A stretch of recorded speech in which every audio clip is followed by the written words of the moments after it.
আজকে তোমাদের সাথে শেয়ার করতে চলেছি একটা দারুণ একটা রেসিপি। আর সেই রেসিপিটা বানাতে যে সমস্ত উপকরণগুলো লাগবে সেগুলোই তোমাদের সাথে শেয়ার করে নিচ্ছি। প্রথমে লাগবে হলো ছাতু, লবণ, আচার, বেগুন, আটা আর কেটে রাখা পেঁয়াজ কুচি, ধনেপাতা কুচি, লঙ্কা কুচি, আদা রসুন কুচো। তো দেখতেই পাচ্ছ প্রথমে কিন্তু এই ছাতুটাকে আমি ভালোভাবে সমস্ত কুচিয়ে রাখা পেঁয়াজ, লঙ্কা, রসুন, আদা, ধনেপাতা সমস্ত কিছু দিয়ে কিন্তু ভালোভাবে মেখে নেব। আর আমি ঘরের তৈরি করা আচার, মানে যেটা আমি বাড়িতে তৈরি করেছি সেই আচারটাও কিন্তু আমি ব্যবহার করব। যাদের কাছে আচার থাকবে না তারা কিন্তু লেবু ব্যবহার করতে পারো, মানে লেবুর রস। তো যাই হোক, আচারটা দিলে কিন্তু খেতে খুব ভালো লাগবে। আর কিছুটা পরিমাণে কিন্তু আমি সর্ষের তেলও ব্যবহার করব। তো আজকে তোমাদের সাথে শেয়ার করতে চলেছি লিটি চোখার একটা রেসিপি। আমি ঘরে কিভাবে লিটি চোখা বানাই সেটাই তোমাদের সাথে শেয়ার করতে চলেছি। প্লিজ ভিডিওটা কেউ স্কিপ করো না, পুরো ভিডিওটা দেখার অনুরোধ রইল। আর যদি ভিডিওটার কোনো অংশ ভালো লেগে থাকে লাইক, কমেন্ট অ্যান্ড শেয়ার করে দিও। আর আমার ছোট্ট চ্যানেলটিকে সাবস্ক্রাইব করে একটু পাশে থেকো। যারা প্রতিদিন আমার ভিডিও দেখো তাদেরকে তো অসংখ্য ধন্যবাদ আমার পাশে থাকার জন্য। তো দেখতেই পাচ্ছ প্রথমে কিন্তু ছাতুটাকে আমি ভালোভাবে হাতে করে মাখিয়ে নিচ্ছি, যেন দলা পাকা না হয়ে যায়, একদম যেন ঝুরঝুরে থাকে, সেই রকম করেই ভালো করে মাখিয়ে নিচ্ছি। দেখতেই পাচ্ছ আমার কিন্তু ছাতুটাকে ভালোভাবে মাখানো হয়ে গেছে। এটাই কিন্তু লিটির পুর হিসাবে ব্যবহার করব।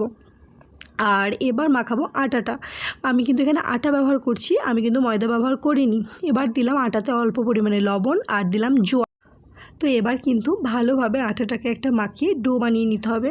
আর খেয়াল রাখতে হবে যাতে খুব একটা নরম না হয়ে যায়, যেন শক্ত হয়ে থাকে, কিন্তু আটাটা যেন ভালো করে যেন মাখানো হয়। যদি আটাটা ভালোভাবে না মাখানো হয় তাহলে ভালোভাবে জিনিসটা তৈরি হবে না, মানে খুব যেন বেশি হার্ডও না হয়, খুব বেশি যেন নরমও না হয়। তো ঠিকভাবে একটু আটাটাকে মাখিয়ে নিতে হবে প্রথমে।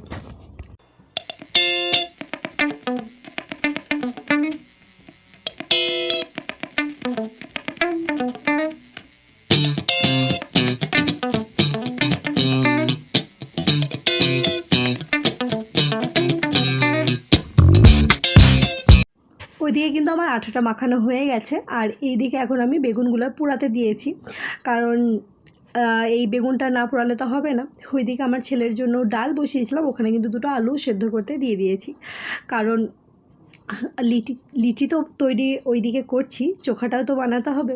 তো চোখাটা বানানোর জন্য আলুটাকে সিদ্ধ করে নিয়েছি, আর এইদিকে বেগুনগুলো ভালোভাবে পুড়িয়ে নিচ্ছি। আর এইদিকে দেখতেই পাচ্ছ আটাটা কত সুন্দর করে মাখা হয়ে গেছে। যত ভালো করে আটাটা মাখাবে তত সুন্দর হবে। আর পুরটা তো আমার রেডি হয়েই আছে। এবার ভালোভাবে একটা একটা করে কিন্তু লেচি কেটে নিতে হবে।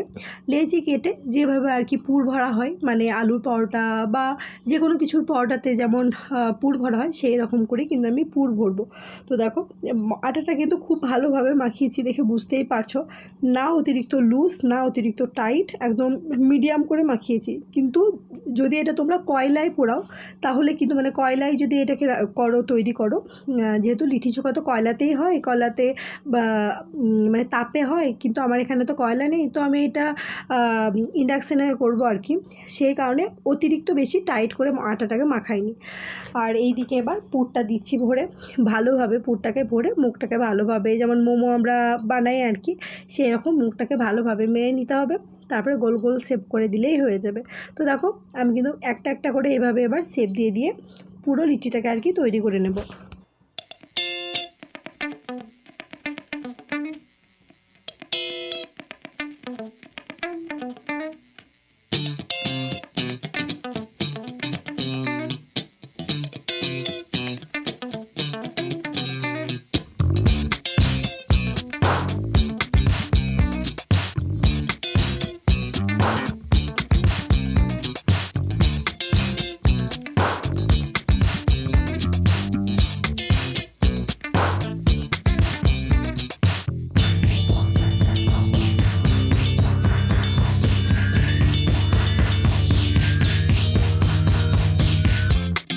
তো দেখতেই পেলে একটা একটা করে লিটিগুলো তৈরি করে এবার কিন্তু এগুলোকে আমি ভালোভাবে, মানে তৈরি হওয়ার জন্য ইন্ডাকশানে বসিয়ে দিয়েছি। হালকা আঁচ দেবো, বেশি আঁচ দেবো না, তাহলে জ্বলে যাবে। যাতে ভেতর অবধি যেন ভালোভাবে আটাটা পেকে যায় সেই রকম করেই কিন্তু পোড়াতে হবে। তো দেখো একটা একটা উল্টে পাল্টে দিয়ে আমার মোটামুটি এক ব্যাচ মানে 6টা মতো হয়ে গেছে। আর বাদ বাকি যেগুলো আর কি আমার তৈরি করা হয়ে গেছিলো সেগুলো আবার আগুনে আর কি দেবো সেঁকতে। তো এত গরম লাগছে, হাতটা মনে হচ্ছে পুড়ে যাচ্ছে।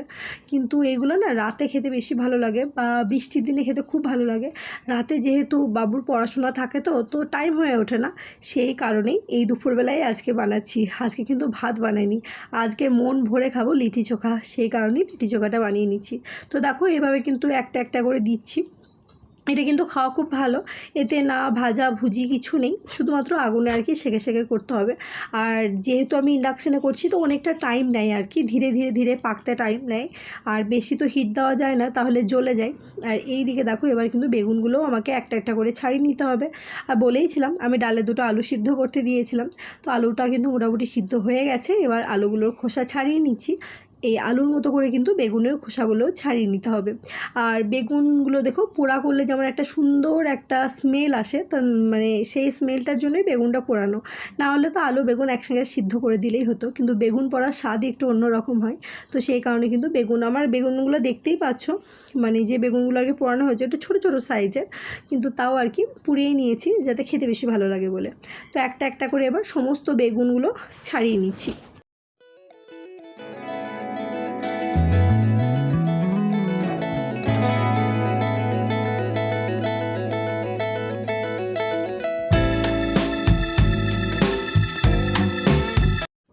ওইদিকে আমার বেগুনগুলো ছাড়ানো মোটামুটি হয়ে গেছে। এবার তাওয়াতে একটু তেল দিয়ে দিয়েছি, দিলাম জিরে ফোড়ন আর লঙ্কা ফোড়ন।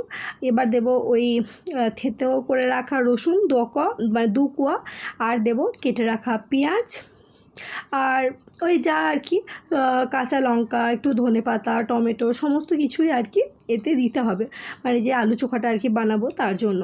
তো ভালোভাবে দেখো দিয়ে দিচ্ছি এই পেঁয়াজগুলো। হালকা করে ভেজে দিলে খেতে একটু বেশি ভালো লাগে, নাহলে যারা ভেজে দিতে চাও না কাঁচাও দিয়ে দিতে পারো।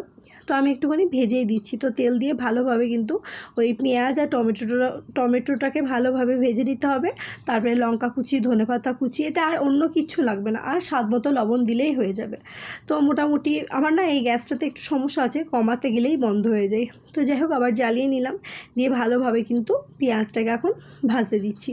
মোটামুটি যখন ভাজা হয়ে যাবে, মানে বেশি ভাজবো না, হালকা করে ভাজা হয়ে গেলেই টমেটোটাকে আমি অ্যাড করে দিলাম। তো দেখো টমেটোটা আমার খুব আকারে ছোট ছিল, বড় টমেটো হলে হয়তো আগুনে পুড়িয়েই ফেলতাম। আগুনে পোড়ালে কিন্তু খেতে বেশি ভালো লাগে।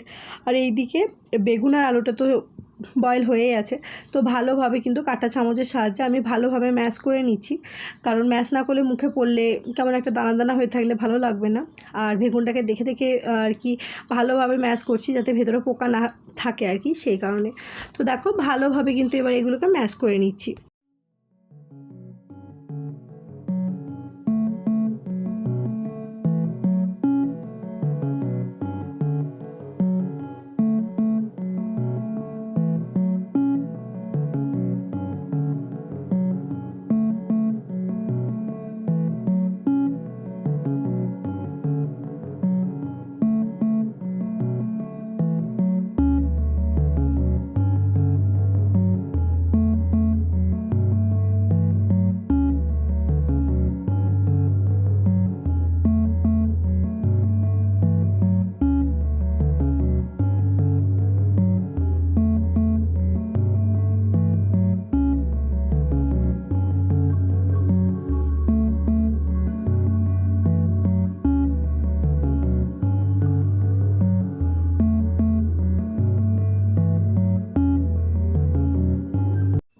এবার ওই পেঁয়াজ টমেটো যেটাই আর কি ভাজছিলাম তাতে কিন্তু ওই আলু আর বেগুনটাকে অ্যাড করে দিয়েছি ম্যাশ করাটা। তারপর লাস্টে একটুখানি লবণ দিয়ে দিয়েছি, আর ধনেপাতা আর লঙ্কা কুচি তো দেখতেই পাচ্ছ তোমরা।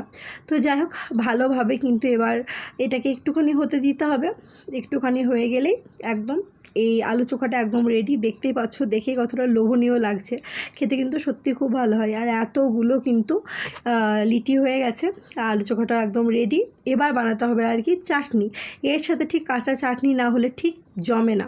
তো সেই কারণেই আর কি কাঁচা চাটনির জন্য নিয়ে নিয়েছি ধনেপাতা, 2টো রসুন, 4টে মতো কাঁচা লঙ্কা, একটুখানি তেঁতুল, আর দেখো বাদামগুলো শুকনো ইয়েতে ভাজছিলাম, ওই খোসা ছাড়িয়ে ছাড়িয়ে এবার নিয়ে নিচ্ছি বাদাম। এই বাদাম দিলে না খেতে খুব ভালো হয়।